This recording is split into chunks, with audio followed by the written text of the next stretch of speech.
Olá, meus amados, que a graça e a paz de Deus, nosso Pai, de nosso Senhor e Salvador Jesus Cristo, esteja com todos vós. Vamos mais uma vez estudar a Santa Palavra de nosso Deus.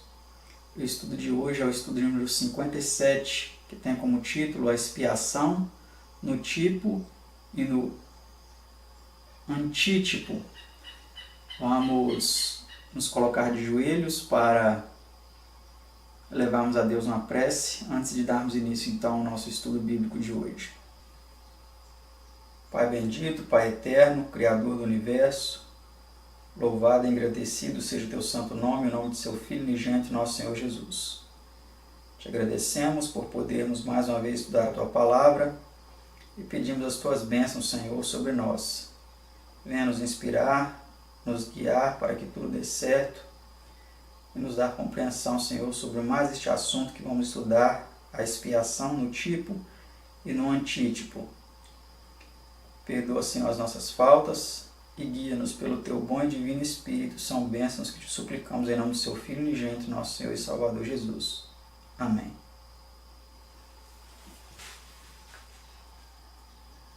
Hoje nós vamos estudar sobre a expiação, o que é a expiação, quais personagens estão envolvidos neste tema e o que ele tem a ver com cada um de nós. Vamos para a primeira pergunta. Que ordenou Deus a Israel por intermédio de Moisés? Vamos ver o que Deus ordenou a Israel por intermédio de Moisés. E me farão um santuário e habitarei no meio deles. Êxodo 25, verso 8. Foi isso que Deus ordenou, ao povo de Israel. Pergunta 2. Que era oferecido no santuário? Em que se oferecem dons e sacrifícios. Hebreus 9, verso 9.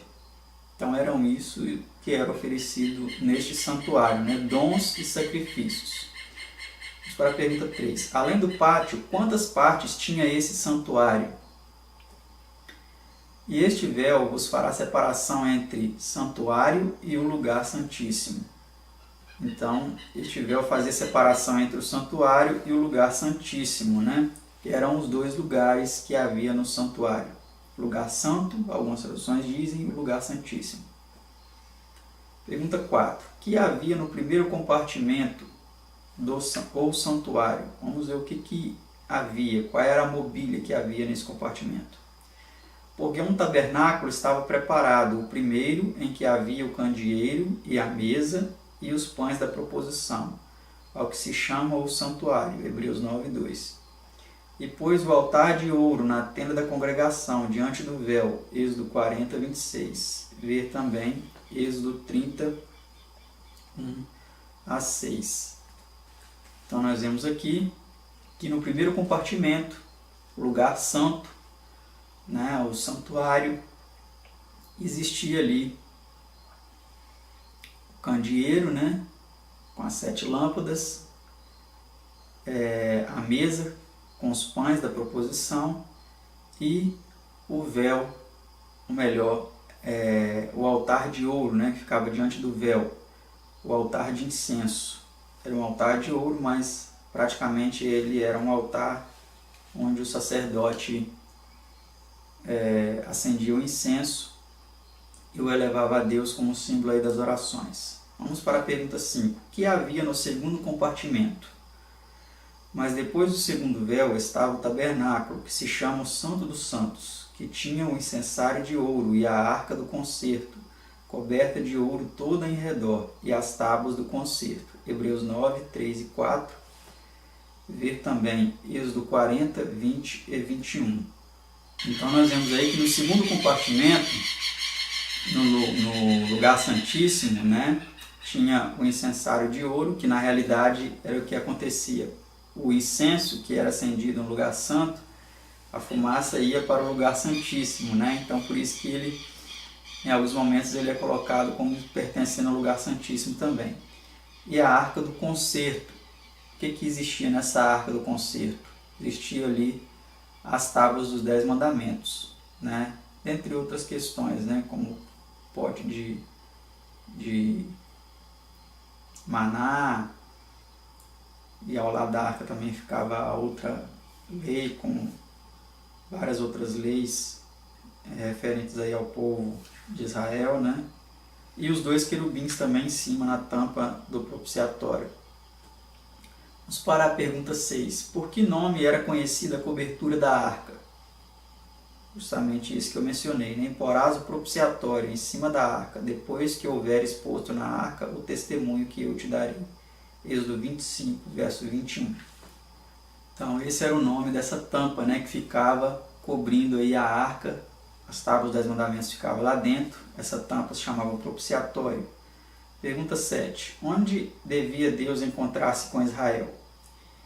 E ali virei a ti e falarei contigo de cima do propiciatório, do meio dos 2 querubins, que estão sobre a arca do testemunho. Êxodo 25, 22.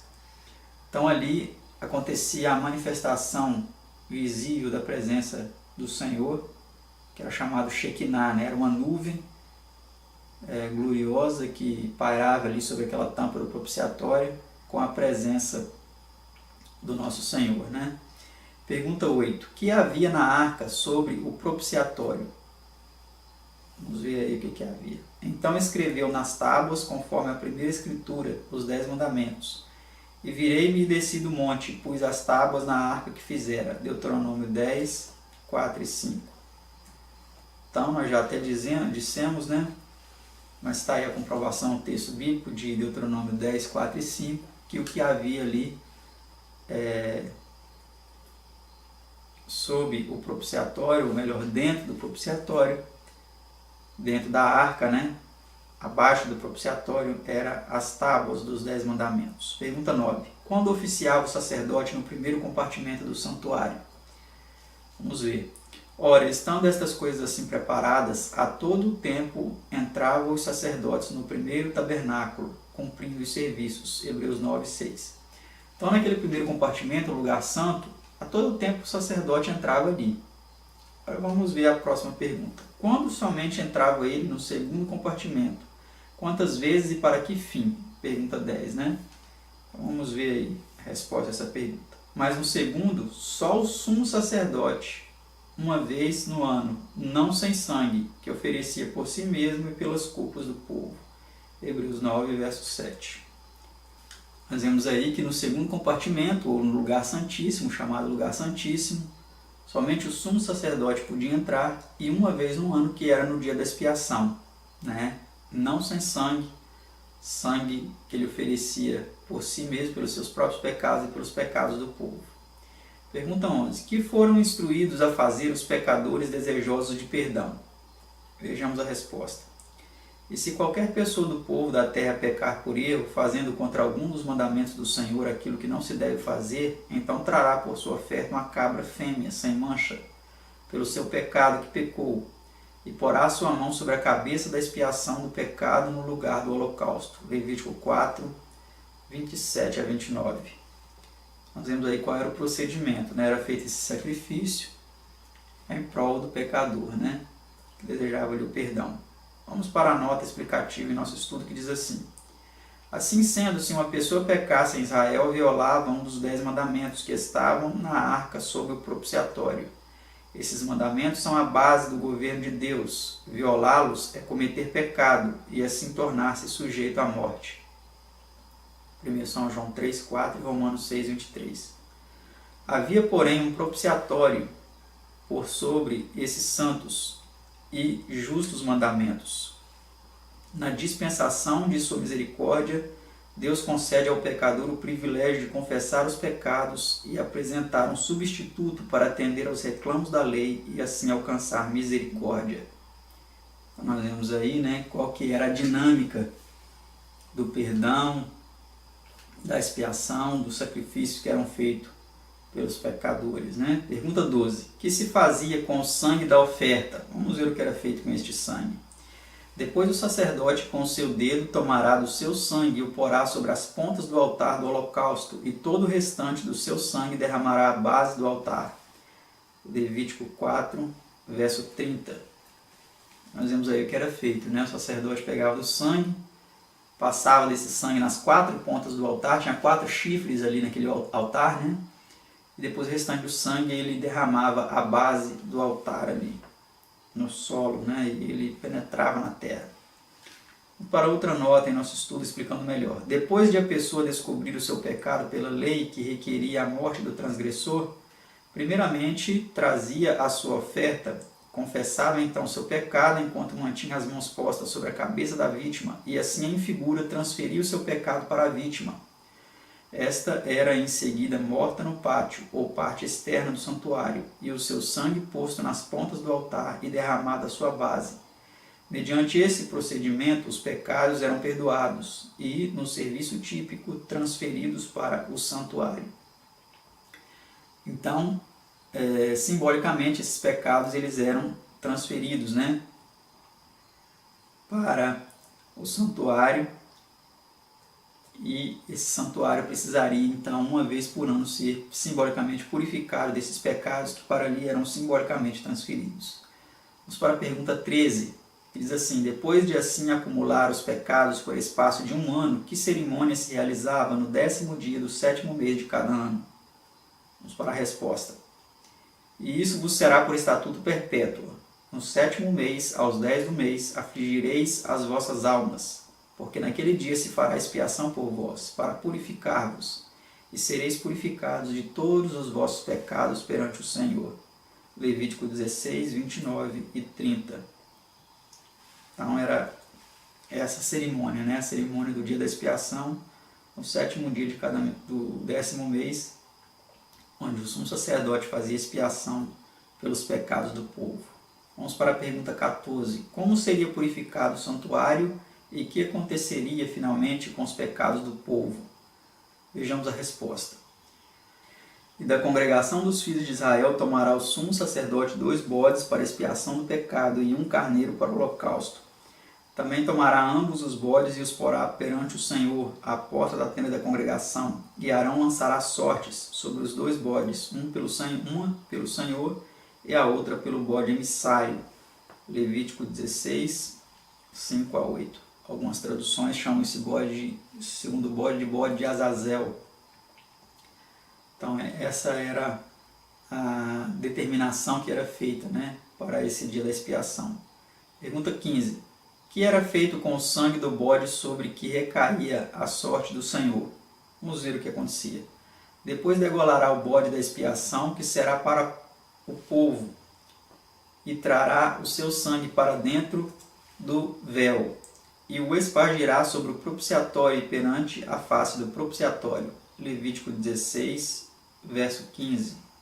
Então, nós vemos aí, né, que o sangue desse bode, esse primeiro bode, que era o bode para o Senhor, ele era sacrificado e ele levava esse sangue para além do véu interior do santuário que dividia o lugar santo e santíssimo. Ele entrava com esse sangue e ele espargia esse sangue sobre o propiciatório, aquela tampa que fechava a arca onde estavam os 10 mandamentos. Ali em cima daquela tampa, ele espargia daquele sangue. Vamos para a próxima pergunta, pergunta 16. Por que era preciso fazer essa expiação? Vejamos a resposta. Assim fará expiação pelo santuário, por causa das imundícias dos filhos de Israel e das suas transgressões, segundo todos os seus pecados, e assim fará para a tenda da congregação, que mora com eles no meio das suas imundícias. Levítico 16, 16. Então isso era feito por causa dos pecados deles, né, das imundícias que eles cometiam. Vamos para essa nota em nosso estudo. Diz assim: os pecados eram transmitidos ao santuário durante o ano, pelo sangue das ofertas pessoais feitas diariamente à porta do tabernáculo. Ali ficavam até o dia da expiação, quando o sumo sacerdote entrava no lugar santíssimo com o sangue do bode que por sorte coubera ao Senhor. E levando para dentro os pecados acumulados durante o ano, perante o propiciatório, ali em tipo fazia expiação por eles, purificando assim o santuário. Então essa era a purificação do santuário, né, que acontecia uma vez por ano. Pergunta 17. Depois de haver feito expiação pelo povo no lugar santíssimo, o que fazia então o sumo sacerdote? Havendo, pois, acabado de expiar o santuário e a tenda da congregação e o altar, então fará chegar o bode vivo E Arão porá ambas as suas mãos sobre a cabeça do bode vivo, e sobre ele confessará todas as iniquidades dos filhos de Israel, e todas as suas transgressões, segundo todos os seus pecados, e os porá sobre a cabeça do bode, e enviá-lo-á ao deserto, pela mão de um homem designado para isso. Levítico 16, 20 e 21. Essa nota em nosso estudo explica melhor dizendo o seguinte: a oferta do bode do Senhor purificava o santuário. Por essa oferta, os pecados do povo transferidos para ali durante um ano eram em tipo expiados. Mas por essa oferta não ficavam liquidados nem destruídos. O bode emissário, que simbolizava Satanás, o grande tentador e originador do pecado, era levado ao santuário, e sobre sua cabeça eram postos todos aqueles pecados que Satanás tentara o povo de Deus a cometer. Vamos agora para a pergunta 18. O que acontecia finalmente com os pecados do povo? Então, é a continuação do processo, né? Diz assim: assim aquele bode levará sobre si todas as iniquidades deles, a terra solitária, e deixará o bode no deserto. Levítico 16, 20 e 21. Então é isso que acontecia com aquele bode, né? Ele não era morto por uma adaga, por uma faca, por nada semelhante a isso, como o primeiro bode que era sacrificado, mas eram transferidos os pecados para esse bode, e ele era levado para o deserto e solto. E lá ele, com o passar do tempo, ele morria de fome ou de sede, ou pelo calor, simbolizando Satanás, né? Pergunta 19. Que eram esse santuário terrestre e sua série de cerimônias? Que é uma alegoria para o tempo presente. Hebreus 9, verso 9. Então nós vemos aí que este santuário ele era uma alegoria, ele era uma forma didática de explicar o procedimento maior que acontece, né, com o tratamento do pecado. Pergunta 20. De que santuário ou tabernáculo é Cristo ministro? Vamos ver agora. Ministro do santuário e do verdadeiro tabernáculo, o qual o Senhor fundou e não o homem. Então nosso Senhor Jesus, ele é ministro de um santuário fundado pelo Senhor, por nosso Deus, e não pelo homem, né? Então ele é o nosso sumo sacerdote, está no céu agora fazendo expiação por nós, né? Expiando os nossos pecados, intercedendo por nós. Pergunta 21. De que era somente um tipo o sangue de todos os sacrifícios da primitiva dispensação? Nem por sangue de bodes e bezerros, mas por seu próprio sangue entrou uma vez no santuário, havendo efetuado uma eterna redenção. Hebreus 9, 12 e ver Efésios 5, verso 2. Por meio de sacrifícios e ofertas levados ao altar do santuário terrestre, o crente arrependido devia confiar nos méritos de Cristo, o Salvador vindouro. Dessa maneira, e somente assim, havia neles qualquer virtude. Nós vemos aí que o nosso verdadeiro sacrifício, o nosso verdadeiro sacerdote é o próprio Cristo, né, o Filho de Deus. Pergunta 22. Por ocasião da morte de Cristo, que acontecimento miraculoso demonstrou haver cessado o serviço sacerdotal e as cerimônias do santuário terrestre? Vejamos que acontecimento miraculoso foi esse. E Jesus, clamando outra vez com grande voz, rendeu o Espírito, e eis que o véu do templo se rasgou em dois, de alto a baixo. São Mateus 27, 50 e 51. Nós vemos aí que miraculosamente, né, esse véu foi rasgado de alto a baixo, né? Era um véu grosso, isso era impossível acontecer por mãos humanas. Creio eu até que foi um anjo, né, que rasgou esse véu, ou talvez o próprio Deus, né, de forma miraculosa, significando então que aquele serviço terrestre sacerdotal havia cessado, né, havia encontrado o seu antítipo, o seu cumprimento. Vejamos a nota. O tipo encontrara o antítipo, a sombra alcançara a substância. Cristo, o grande sacrifício, fora morto e estava para entrar em sua obra final como nosso grande sumo sacerdote no santuário celestial. O serviço sacerdotal no santuário terrestre era típico do de Cristo no santuário celestial.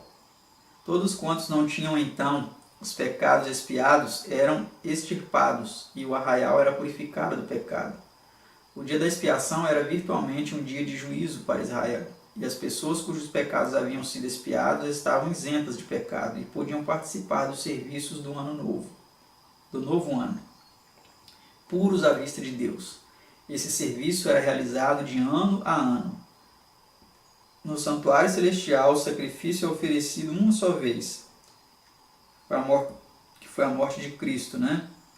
E só uma única expiação pode ser feita e deve ocorrer no tempo por Deus para isso destinado.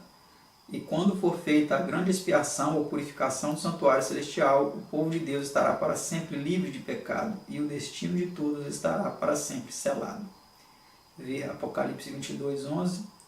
Esse dia com seu tipo será um dia de juízo. A continuação diz assim: o ciclo de serviço no santuário terrestre era o serviço de Deus, relacionava-se com os pecados do povo. Não que o sangue dos sacrifícios ali oferecidos pudesse por si tirar-lhes os pecados, pois é expressamente dito que não poderia, Hebreus 10, 4. Podia, no entanto, mostrar a sua fé na eficácia do sangue de Cristo a ser vertido, e para o qual o serviço do santuário devia dirigir-lhes constantemente o pensamento. O serviço ali era um tipo ou sombra da obra expiatória de Cristo, e como tal possui uma significação que não pode ser encarecida demasiado. Da correta compreensão do tipo depende a correta compreensão do antítipo. Todo o serviço do santuário era uma lição objetiva da mais importante e vital verdade evangélica, a da salvação do homem e da expiação do pecado. Nós vemos aí a importância desse serviço, né? Vamos para a próxima pergunta 23. Que relação mantém o santuário terrestre para com o celestial? Os quais servem de exemplar e sombra das coisas celestiais, como Moisés divinamente foi avisado, estando já para acabar o tabernáculo, porque foi dito: olha, faze tudo conforme o modelo que no monte se te mostrou. Hebreus 8, 5. Então nós vemos aí que o santuário terrestre ele foi construído conforme o modelo de um santuário que já havia no céu, né? Pergunta 24. Por meio de que comparação se mostra que o santuário celestial será purificado? Vamos ver. De sorte que era bem necessário que as figuras das coisas que estão no céu assim se purificassem, mas as próprias coisas celestiais com sacrifícios melhores do que estes. Hebreus 9, 23. Então nós vemos aí, né, claramente dito para nós que as coisas celestiais deveriam ser purificadas com sacrifícios superiores aos que foram oferecidos aqui na terra, os sacrifícios de animais, né? Foi o próprio sacrifício de Cristo. Pergunta 25. Ao terminar Cristo sua obra mediadora no santuário celestial, que decreto será expedido? Quem é injusto, seja injusto ainda, e quem é sujo, seja sujo ainda, e quem é justo, seja justificado ainda, e quem é santo, seja santificado ainda. Apocalipse 22, 11. Nós temos aí que esse decreto será pronunciado, então, após Cristo terminar a sua obra sacerdotal no santuário celestial, após o fechamento da porta da graça, após a cessação da oportunidade de arrependimento e de purificação dos pecados. Quem é santo continuará sendo santo. Quem é justo continuará sendo justo. Quem é ímpio continuará sendo ímpio ou imundo, né? Pergunta 26. Que acontecimento está diretamente ligado ao apagamento do pecado e ao final refrigério da presença de Deus? Arrependei-vos, pois, e convertei-vos, para que sejam apagados os vossos pecados, e venham assim os tempos do refrigério pela presença do Senhor, e envie Ele a Jesus Cristo, que já dantes vos foi pregado, o qual convém que o céu contenha até os tempos da restauração de tudo, nos quais Deus falou pela boca de todos os seus santos profetas, desde o princípio. Atos 3, 19 a 21. Então nós vemos aí que o acontecimento que está ligado ao apagamento final do pecado e ao refrigério pela presença de Deus é a volta de Cristo, né? A vinda de Cristo. Pergunta 27. De conformidade com a visão do juízo apresentada a Daniel, que deverá ser dado a Cristo enquanto ele ainda estiver perante o Pai? Vamos ver o que será dado a Cristo. Eu estava olhando, e eis que vinha um como o filho do homem, e dirigiu-se ao ancião de dias, e o fizeram chegar até ele. E foi-lhe dado o domínio, e a honra e o reino, para que todos os povos, nações e línguas o servissem. Daniel 7, 13 e 14. Nós vemos aí o que será dado, né, a Cristo, ao Filho do Homem, será o domínio, a honra e o reino, serão dados a ele, né?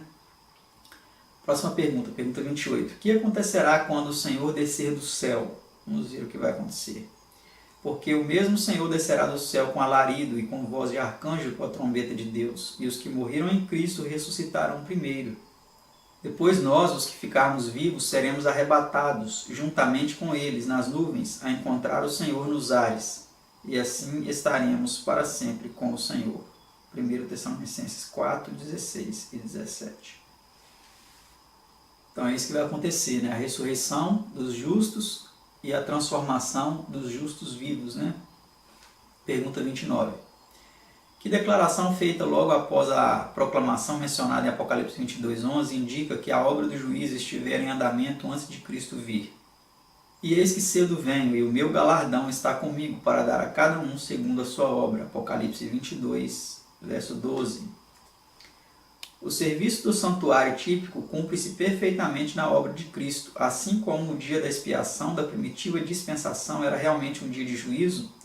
Também a obra expiatória de Cristo incluirá a investigação dos casos de seu povo anteriormente à sua segunda vinda, quando virá para levá-los para si. Nós vemos aí que haverá uma investigação, né, para definir se eles estão aptos a receberem o galardão. Pergunta 30. Existe um tempo determinado para a purificação do santuário? Vamos ver a resposta. E ele me disse: até 2.300 tardes e manhãs, e o santuário será purificado. Daniel 8, 14. Então nós vemos aí que sim, né? Haverá sim um tempo para a purificação do santuário. Vamos para a última pergunta de nosso estudo, deste estudo 57, a expiação no tipo e no antítipo. Pergunta 31 diz assim: como é possível saber-se que isso não se refere ao santuário terrestre? Esse tempo, né, de 2.300 tardes e manhãs. Entende, filho do homem, porque esta visão se realizará no fim do tempo.